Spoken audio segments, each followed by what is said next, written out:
Hello! And firstly, I'll apologise for the redness of my nose. Allergy season sucks. Today's game is Incendium Games' Phantom Halls. Now this game was pitched to me as a comedic horror type game. In this game, you roam the halls of a procedurally generated mansion which is full of zombies, ghouls, creepy crawlies and killer clowns. There's a choice of 10 characters which you can control, and these fill certain horror stereotypes. You've got characters such as the nerd, cheerleader, jock, goth, etc.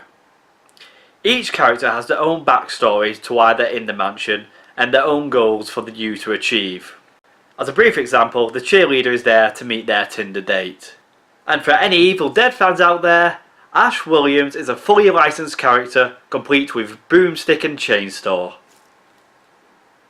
Now this game is still in early access, so it's clearly still in development. During my playthrough I didn't come across any major issues. The only criticism I had, which I gave to developers, was during my first attempt to play the game I incidentally played the goth character.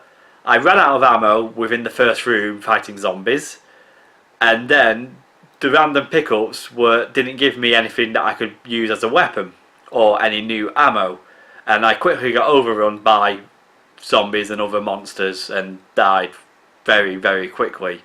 On the second playthrough I kind of had the opposite problem, in which I ended up getting loads of weapons and loads of ammo, to at one point I had the rifle which was basically one shot killing every enemy, and I had over 60 bullets. So from the first game through with no ammo, no weapons, dying very quickly, to the second playthrough in which I ended up with a rifle with bucket loads of ammunition, there's a bit of an imbalance into what could happen, and this is down to the procedural generated nature of the game, obviously.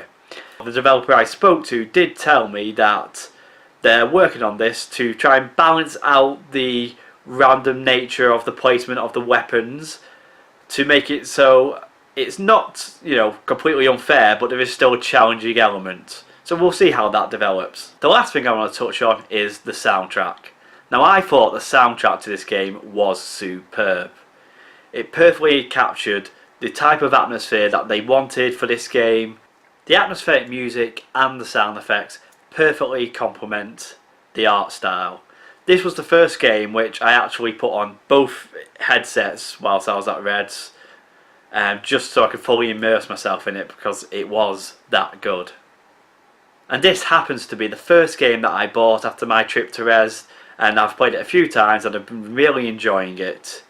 I look forward to seeing how it develops and improves as time goes on, but I think as it is still a good game and has great potential. And that's all I've got to say for today. If you'd like to know more about this game, go into the description below, check out their website as per usual, and I hope you see me again. Goodbye!